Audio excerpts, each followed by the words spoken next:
വചനാമൃതം തയ്യാറാക്കി അവതരിപ്പിക്കുന്നത് സുനിൽ കുമാർ കട്ടാടശ്ശേരി.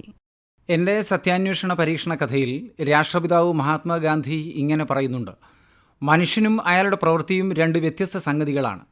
ഒരു സത്കൃത്യം അഭിനന്ദനവും ദുഷ്പ്രവൃത്തി ആക്ഷേപവും നേടുന്നതുപോലെ ആ പ്രവൃത്തി നല്ലതായാലും ചീത്തയായാലും അത് ചെയ്തയാൾ എപ്പോഴും യഥാക്രമം ആദരവോ സഹതാപമോ അറിയിക്കുകയും ചെയ്യുന്നു. പാപത്തെയാണ് വെറുക്കേണ്ടത്, പാപിയെ അല്ല എന്നത് എളുപ്പം മനസ്സിലാക്കാവുന്ന ഒരു തത്വമാണെങ്കിലും അപൂർവമായ പ്രയോഗത്തിൽ കാണുന്നുള്ളൂ. അതുകൊണ്ടാണ് വിദ്വേഷം ലോകം മുഴുവൻ വ്യാപിക്കുന്നത്. ഒരാളെ അനാദരിക്കുന്നത് മഹത്തായ ഒരു ശക്തിയെ തിരസ്കരിക്കുന്നതിന് തുല്യമാണെന്നും അത് പ്രകൃതിയുടെ വിരോധം സമ്പാദിക്കുന്നത് പോലെ പാപകരമാണെന്നും പറഞ്ഞാണ് മഹാത്മജി ആ വാചകം ചുരുക്കുന്നത്. സന്തുലനം നഷ്ടപ്പെട്ട ഒരു ലോകക്രമത്തിൽ നാം അനുഭവിച്ചു കൊണ്ടിരിക്കുന്ന പാരിസ്ഥിതിക പ്രത്യാഘാതങ്ങൾ കുറച്ചൊന്നുമല്ലെന്നത് അടുത്തടുത്തുണ്ടാവുന്ന ദുരന്ത പാഠങ്ങൾ നമുക്ക് തരുന്ന താക്കീതുകൾ തന്നെയാണ്.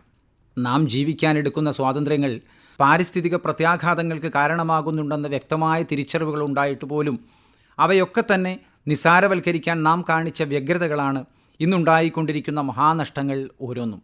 പൗരാണിക കാർഷിക സമ്പദ്വ്യവസ്ഥ നിലനിർത്തുന്നതിനു പകരം കൃത്രിമ നിർമ്മാണങ്ങൾ കൊണ്ട് കാഴ്ചകളെ വ്യവസായവൽക്കരിക്കുന്ന നൂതന പ്രവണതകൾ നമ്മെ നിരന്തരം വേട്ടയാടുന്ന ആധുനികതയുടെ മറ്റൊരു ആഘോഷമായി മാറിയിരിക്കുന്നു.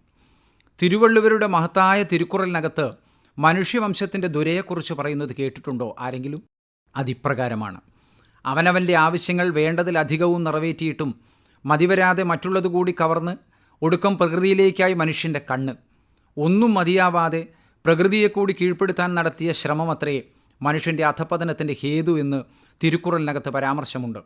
അതോടൊപ്പം ആരാധിക്കുക എന്ന കർത്തവ്യത്തിൽ നിന്ന് അടിമപ്പെടുത്തുക എന്ന ആവശ്യത്തിലേക്ക് മനുഷ്യൻ പ്രകൃതിയെ കൊണ്ട് എത്തിക്കുകയായിരുന്നു എന്നും തിരുക്കുറൽ പറഞ്ഞു വയ്ക്കുന്നു. ഇതിൽ നിന്നൊക്കെ നാം പഠിക്കേണ്ടത് കാലാകാലങ്ങളായി മനുഷ്യവംശം അറിഞ്ഞോ അറിയാതെയോ ചെയ്തുകൊണ്ടിരിക്കുന്ന പാരിസ്ഥിതിക ചൂഷണങ്ങൾക്ക് സമയബന്ധിതമായി അറുതി വരുത്തേണ്ട സമയമായിരിക്കുന്നു എന്ന് തന്നെയാണ്. തൻ്റെ സൗന്ദര്യ സാക്ഷാത്കാരം എന്ന ലേഖനത്തിൽ മഹാകവി രവീന്ദ്രനാഥ് ടാഗോർ തൻ്റെ പ്രകൃതി ദർശനത്തെക്കുറിച്ച് പറയുന്നത് നമ്മിൽ പലരും ശ്രദ്ധിച്ചിട്ടുണ്ടാകും. പ്രകൃതിയിൽ നിന്ന് നമുക്ക് പലതും പഠിക്കാനുണ്ട്.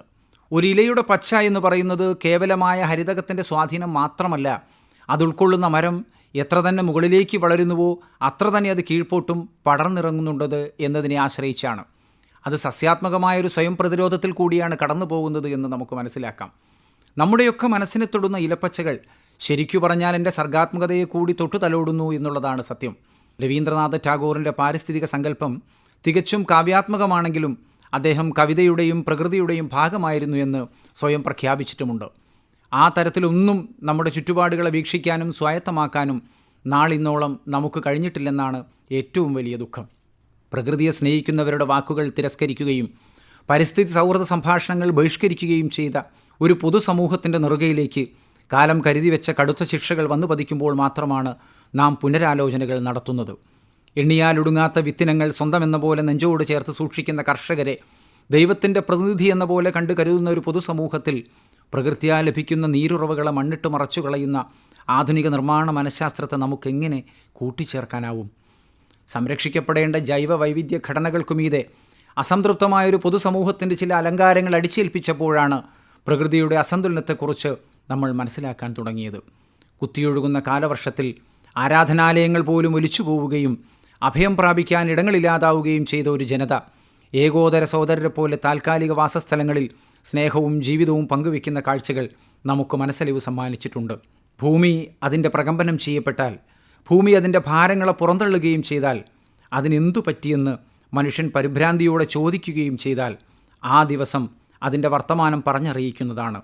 താങ്കളുടെ നാഥൻ അതിന് ബോധനം നൽകിയത് നിമിത്തം എന്ന് വിശുദ്ധ ഖുർആൻ പറയുന്നത് എത്ര സത്യമാണെന്ന് ഇനിയെങ്കിലും നമുക്കൊരു തിരിച്ചറിവിനായി ചേർന്ന് നിന്ന് പ്രാർത്ഥിക്കാം.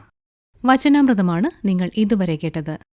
തയ്യാറാക്കി അവതരിപ്പിച്ചത് സുനിൽ കുമാർ കട്ടാടശ്ശേരി.